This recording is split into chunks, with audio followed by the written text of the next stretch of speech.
producers. Kevin, right now, if things are coming up, there were some questions that was asked about what if I can't pay every bill that's come to me? How do we need to handle this? How do producers need to think about this when that time comes, if they are in that situation?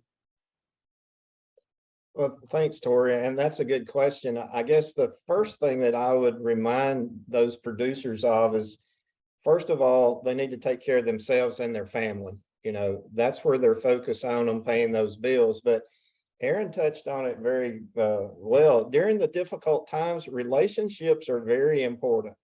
Communicate with the lender, communicate with the insurance agent, the crop supplier, all that. Talk to them up front. And most of the time, they're very willing to work with the producer. It's a time to build those relationships. Don't hold back and wait to the end. You know, they don't like to be surprised. Any one of us wants that information up front. And I think Chuck, Alan, and I all worked through the tough times back in the 80s. And that's the one things we found, that the folks that would reach out to the lender in advance, work through a plan, get someone else to work through it with you, such as the area farm management specialist, that it seems, I can remember Chuck Danaher talking about, yeah, we tend to talk about the importance of planning during the tough times, but it also reveals the importance of planning during the good times. So, and Chuck, Alan, you may want to fill in on that. Yeah, I just echo that, Kevin. I think the relationships are very important with the lender, especially being on a more proactive type of scenario, I guess, rather than reactive. I mean, if we can figure out ahead of time if we're going to be short, if the crop's going to be short, we've got a lot more alternatives early on with the lender. If we wait until January or February or something, and then we go in and say, I can't pay everything off, then our alternatives really narrow. I mean, it's not a whole lot the lender can do at that point in helping a producer, make other arrangements. I mean, there's several things that they might can do early on, but it's not as many later.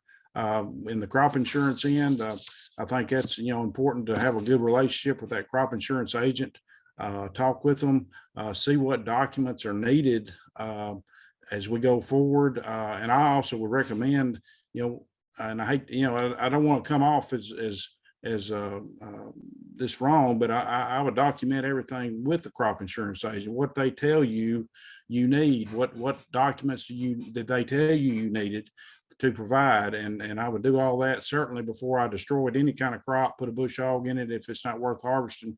You need to know for sure from the crop insurance agent what they need, from you, and again, have it documented from them, what they want you to provide, for the adjuster or whoever.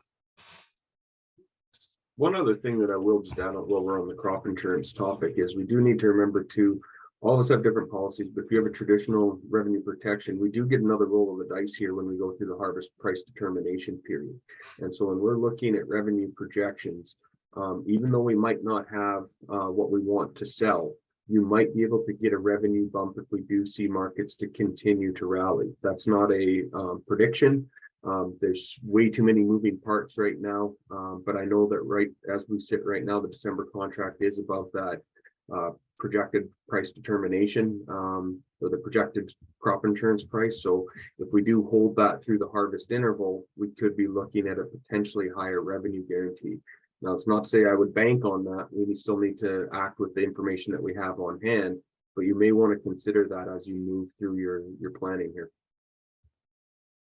Just to add a quick note to on the side of the records and dealing with your lenders, I just wanted to add in, you might want to think about updating your balance sheets, because if you're trying to work with that lender and that loan status, we've seen a lot of increases in land values, equipment values, and everything else, along with all the rest of inflation. So making sure you've got that balance sheet and your other, income statement, that sort of thing updated could mean a lot in your discussions if you're trying to work out some, additional payment plans or that sort of thing with a lender. Just want to make sure that was brought up too. Absolutely.